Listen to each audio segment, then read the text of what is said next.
Hello, hello les amis vierges, ascendant vierge ou signe lunaire en vierge. Bienvenue pour ce tirage.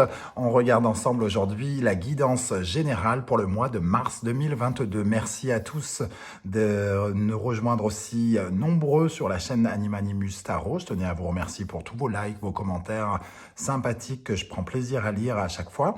On se retrouve bien sûr pour un tirage général qui ne pourra pas parler à tout le monde de la même façon. Donc soit vous prenez les messages qui vous intéressent et qui vibrent avec ce que vous vivez, soit vous faites votre propre lecture intuitive en ressentant l'énergie de ces cartes qui remontent vers vous. Vous pouvez également regarder la vidéo de votre signe ascendant ou de votre signe lunaire qui vous en dira soit un peu plus ou soit qui vous transmettra un message qui vous paraîtra plus approprié, ce qui peut arriver à certains moments de notre vie. Voilà. En barre d'infos, comme d'habitude, je vous mets les liens pour rejoindre directement toutes les guidances que j'effectue pour votre signe, ainsi que mon adresse email si vous désirez me contacter pour des renseignements pour les tirages personnalisés. Je vous invite à me rejoindre également sur Instagram avec l'arrobase animanimus tarot tiré du 6 je crois ou tiré du 8, je sais plus. Voilà. Bon. On y va, on regarde l'énergie principale qui vous accompagne, les amis vierges. Nous avons l'ermite. Alors, cet ermite, ici, nous dit que c'est peut-être le moment d'un temps de pause pour vous. Un temps de pause, un temps de réflexion aussi, peut-être. Peut-être qu'on s'éloigne d'une certaine forme de chaos, de complications, pour essayer de prendre du recul. Avec cette carte, en tout cas, on essaye d'être connecté avec sa sagesse intérieure, c'est-à-dire d'être vraiment dans une sorte de réflexion sage qui nous permet de regarder d'une certaine manière notre passé pour mieux appréhender notre futur. Cette énergie de l'ermite, souvent, elle nous parle quand même de ralentissement parce qu'il y a quelque chose qui va au ralenti avec cet ermite. C'est quand même le vieux monsieur avec une canne, la canne du savoir, avec la lampe du savoir, pardon, et la canne. Voilà, donc ces mouvements sont lents, et il essaye de mettre la lumière sur tout ce qu'il a fait dans le passé, ses erreurs, pourquoi pas, mais il peut nous parler aussi de blocage, de ralentissement et de choses qui ne se sont peut-être pas passées comme elles auraient dû. En tout cas, ça vous permet à vous de souffler, de réfléchir, entre guillemets, intelligemment, pour avoir un peu plus de substance et de sagesse pour avancer à l'avenir. On va regarder avec cette énergie qu'est-ce qu'on a pour vous en état d'esprit. Votre état d'esprit, le magicien. Donc il y a quelque chose qui redémarre, que vous le vouliez ou non, avec cette énergie, vous êtes en train de réfléchir à sans doute un nouveau départ, que ce soit sentimental, professionnel, intérieur, amical, familial. Il y a ici en tout cas la nécessité de commencer ou recommencer quelque chose avec ce magicien. Ce qui souligne peut-être que quelque chose s'est arrêté aussi avec l'ermite, quelque chose est resté bloqué et que vous êtes obligé d'envisager un nouveau départ, un nouveau commencement. Nous avons avec cela la reine de Pentacle qui nous parle de quelqu'un, ça nous parle d'une envie de prendre soin de soi. Donc, il y a ici une sorte de reconnexion avec l'envie de prendre soin de soi, de s'occuper de soi, de s'occuper de son bien-être. Alors, quelque chose me dit quand même qu'il y a eu quelque chose qui a peut-être été difficile et tout à coup, on se réveille en se disant « pense à toi ». Pense à toi, fais-toi du bien, reconnecte-toi avec ta valeur, redonne-toi de la valeur. Tu as peut-être souffert ou je sais pas quoi, ou subi quelque chose, mais cette sagesse de l'ermite nous fait dire que, on regarde le passé, mais on se dit, voilà, c'est peut-être pour notre bien. Ce qui s'est passé est peut-être pour notre bien et il faut l'envisager comme ça pour pouvoir avancer avec ce magicien et cette reine de Pentacle. Cette reine de Pentacle, elle a les moyens et elle se donne les moyens. elle se donne de la valeur aussi, hein. Elle a une certaine aisance par rapport aux moyens qu'elle a en sa possession. Donc ici, le magicien et la reine de Pentacle me font penser aussi que vous réfléchissez aux moyens que vous pouvez mettre en action euh, pour faire quelque chose de nouveau. Quelles sont vos préoccupations? Ici, il y a une carte qui est tombée en plus, la tour et le 6 de coupe.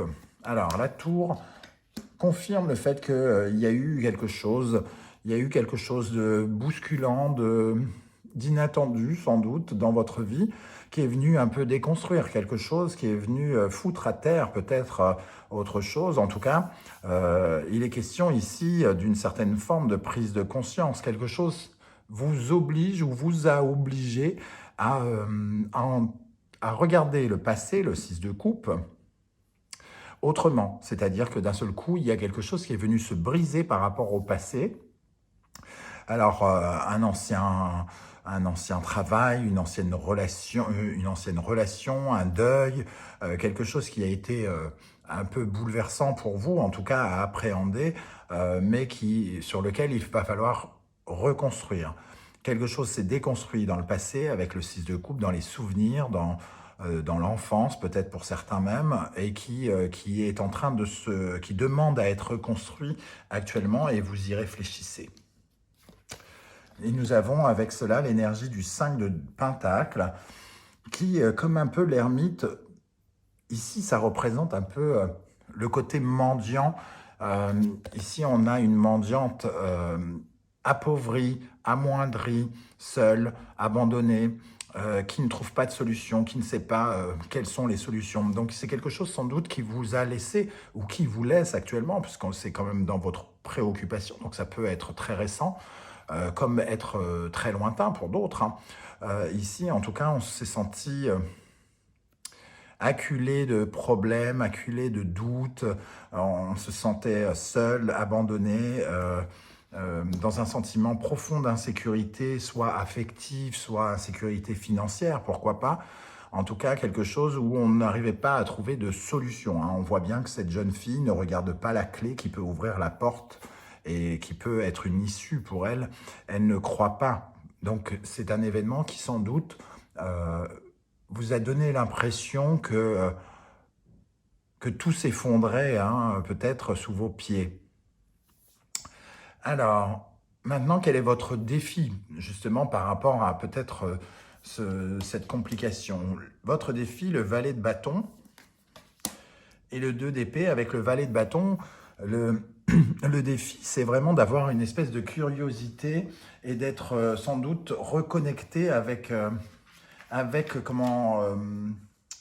reconnecter avec votre potentiel, tout ce que vous pouvez construire avec votre enthousiasme, avec votre créativité.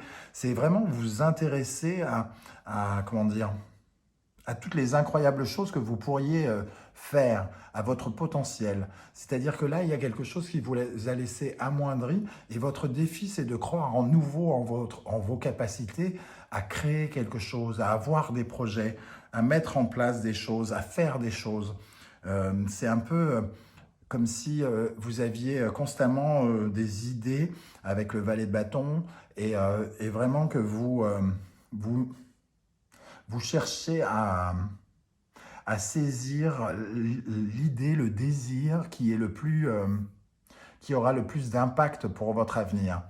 Alors, avec ce 2 d'épée, ça nous parle un peu d'inconnu, donc il y a quelque chose à recréer, semble-t-il.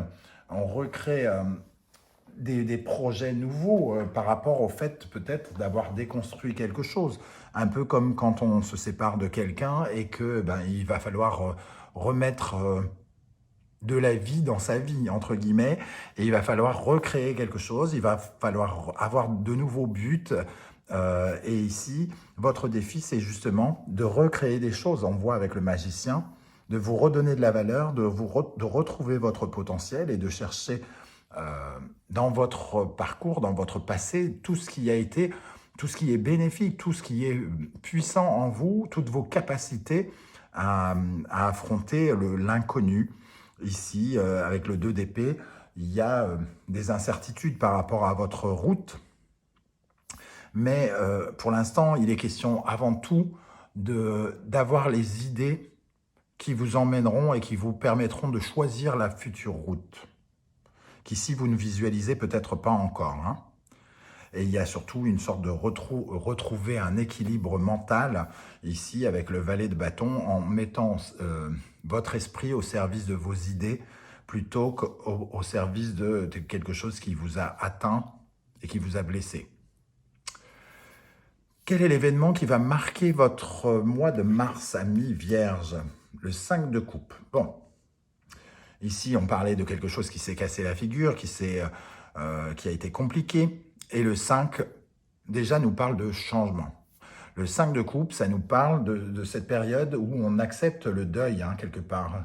On a l'obligation, où on fait le choix de faire le deuil de quelque chose avec le 5 de coupe. On a ressenti un manque d'amour, on n'était pas bien placé dans ses émotions à l'endroit où on était. Et ici, on tourne une page, hein, et on accepte avec le 5 le changement. Et on retrouve le 5 ici, hein, où on était semble-t-il, plus acculé, avec une vraie difficulté à accepter le changement. Et face au changement, ici, on ne trouvait aucune solution. Ici, j'ai l'impression que émotionnellement, on commence à reprendre du poil de la bête.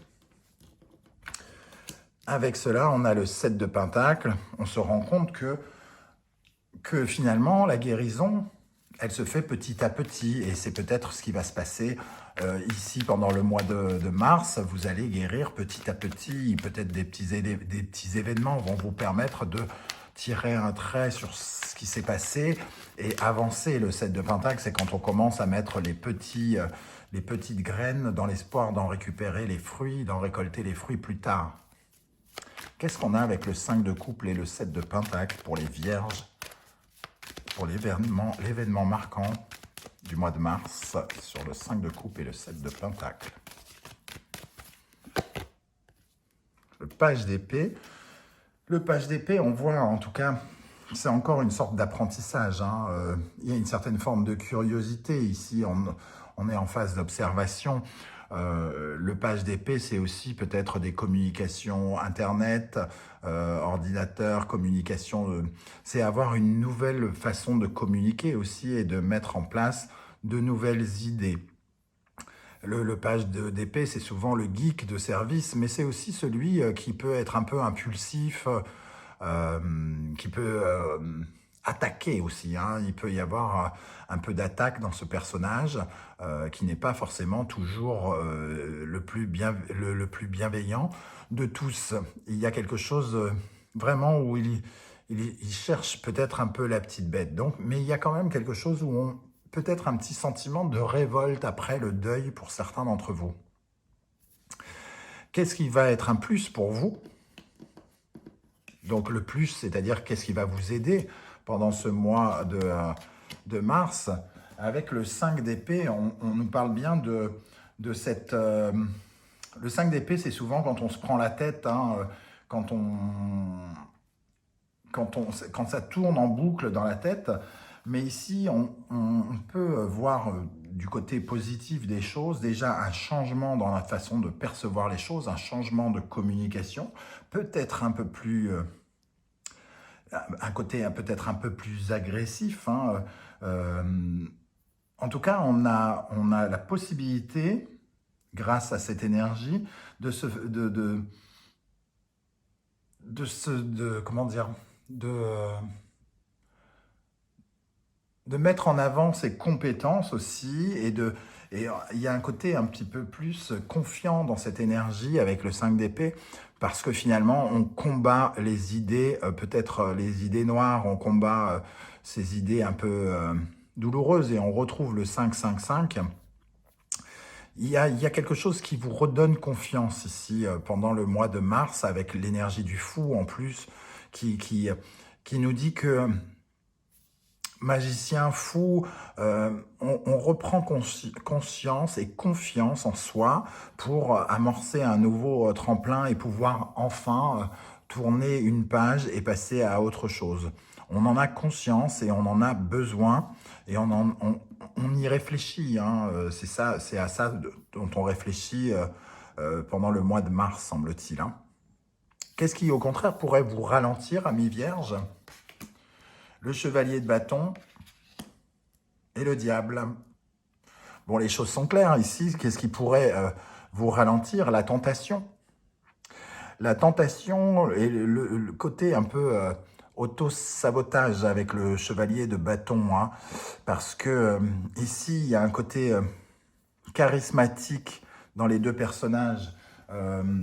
Le chevalier de bâton a tendance à être séduisant, envoûtant, charismatique, et il représente quelque chose où on manque d'ancrage. Donc peut-être qu'on n'est jamais très très loin de succomber à la tentation ou de revenir en arrière ou de reprendre, de se laisser tenter par quelqu'un peut-être, hein, pour certains, qui a pourtant fait preuve d'ignominie, semble-t-il, ou a cassé quelque chose. Et là, on est presque capable de lui accorder une nouvelle chance, alors que vraisemblablement, il a fait preuve d'énormément d'égoïsme et il a cassé quelque chose dans le passé.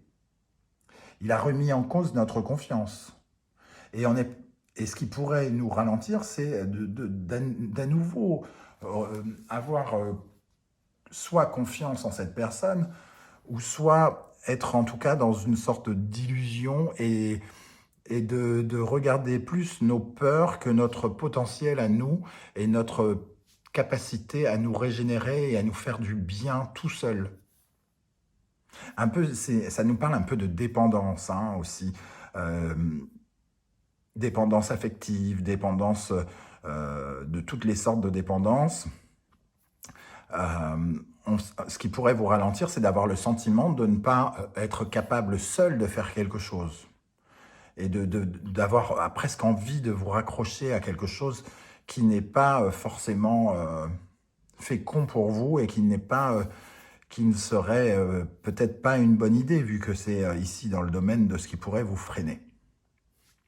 Je vais rajouter une énergie sur le chevalier de bâton et le diable pour les vierges. Qu'est-ce qui peut freiner les vierges en mars 2022 avec le chevalier de bâton et le diable? Le jugement qui apparaît à l'envers. Pour moi, le jugement à l'envers, c'est les masques. C'est quand on ne veut pas ou qu'on n'accepte pas de se révéler à soi-même. C'est quand on refuse d'avoir conscience de son grand potentiel et de sa capacité à se régénérer et à renaître de ses cendres. Et ici, c'est ça qui pourrait vous freiner, c'est de revenir en arrière, de rembobiner le film et de faire comme s'il ne s'était rien passé. On va regarder les énergies sentimentales pour vous, sentimentales et relationnelles, parce que tout le monde n'a pas une vie sentimentale. On retrouve cette ermite, donc ça pourrait être pour quelques-uns d'entre vous, ça pourrait concerner en tout cas la vie sentimentale, hein, parce qu'on voit cette réflexion, cette mise à l'écart, ce temps de pause dans notre vie relationnelle et amoureuse, où on constate ce qui se passe, l'ampleur des dégâts si c'est l'ampleur des dégâts, la beauté des choses si c'est la beauté des choses. En tout cas, on prend le temps de faire une sorte de pause pour regarder les choses. Alors, je vous rappelle bien sûr qu'il y aura un tirage 100% sentimental relationnel. Là, c'est vraiment un tirage général, hein, ce sont des énergies.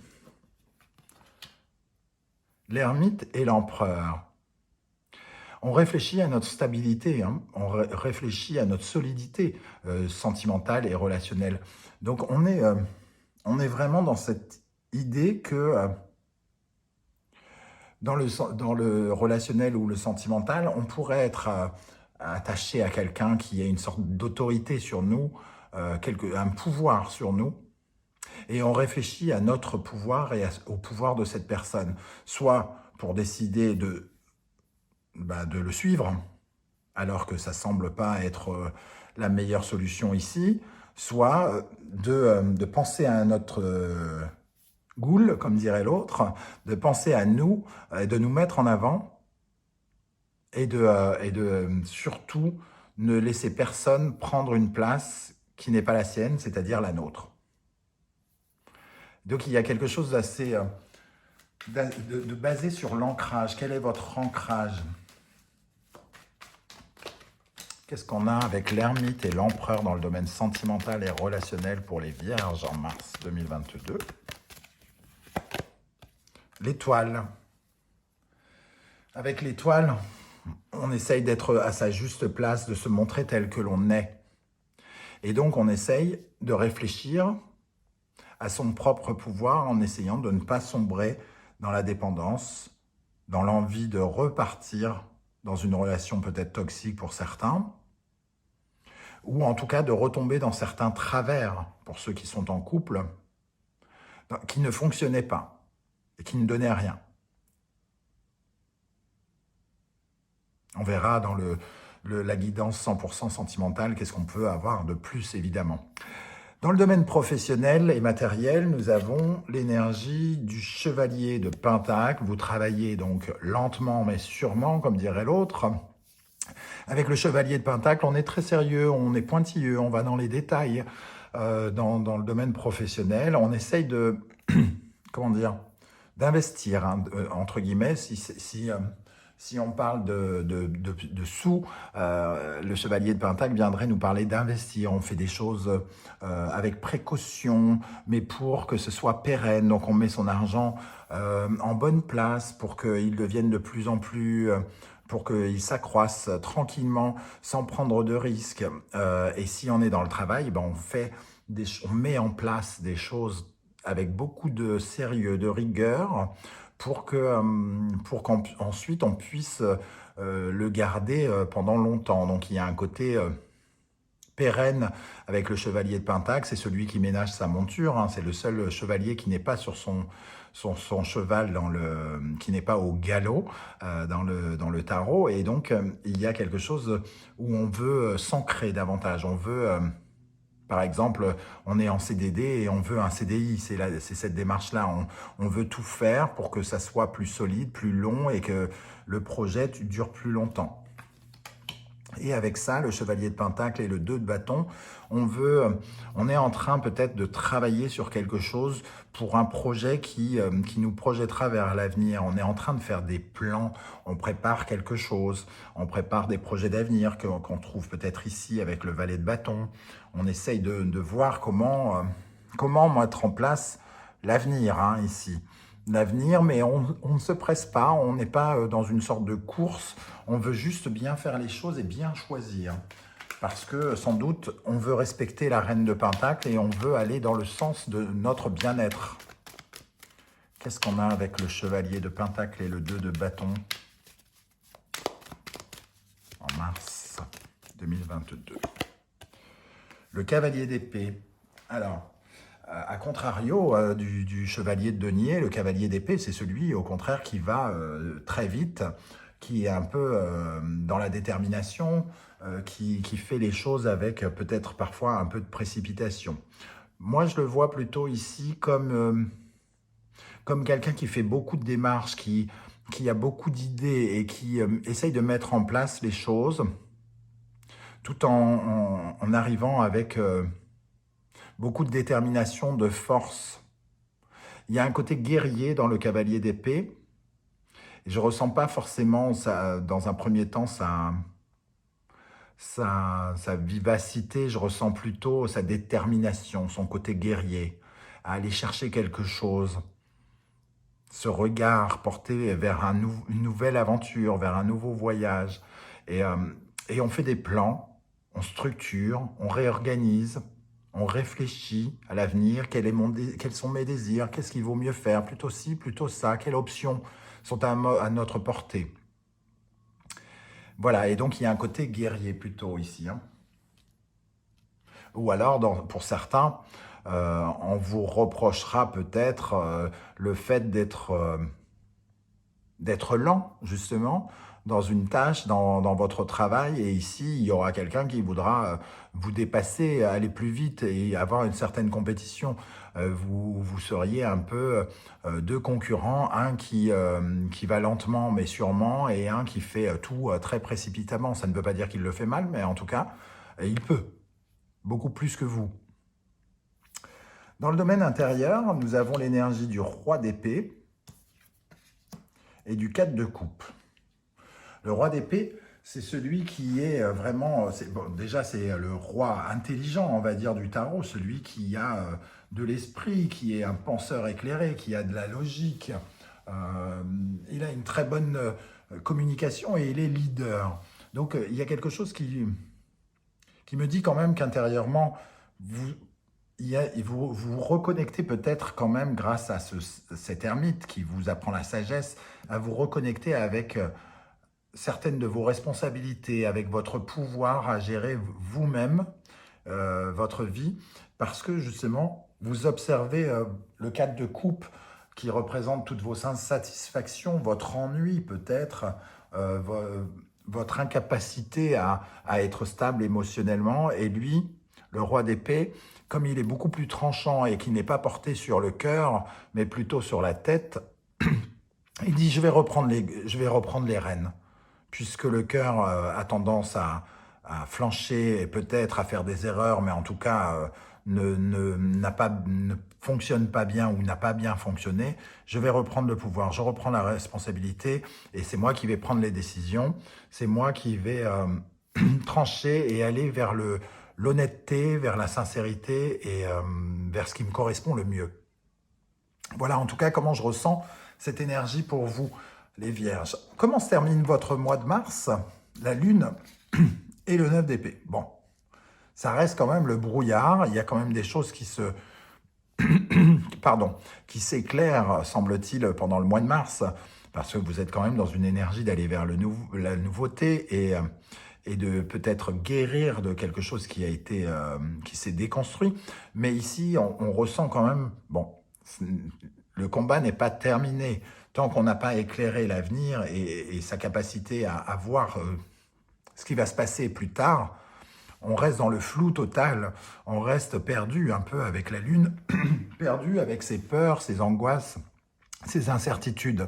Et on retrouve cette énergie avec le 9 d'épée également, qui nous fait dormir mal, qui nous fait avoir des insomnies.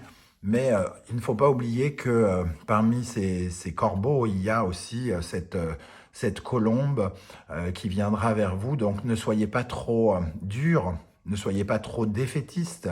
Raccordez-vous avec une certaine forme d'espoir, même si les moments sont parfois compliqués à gérer, seront parfois compliqués à gérer.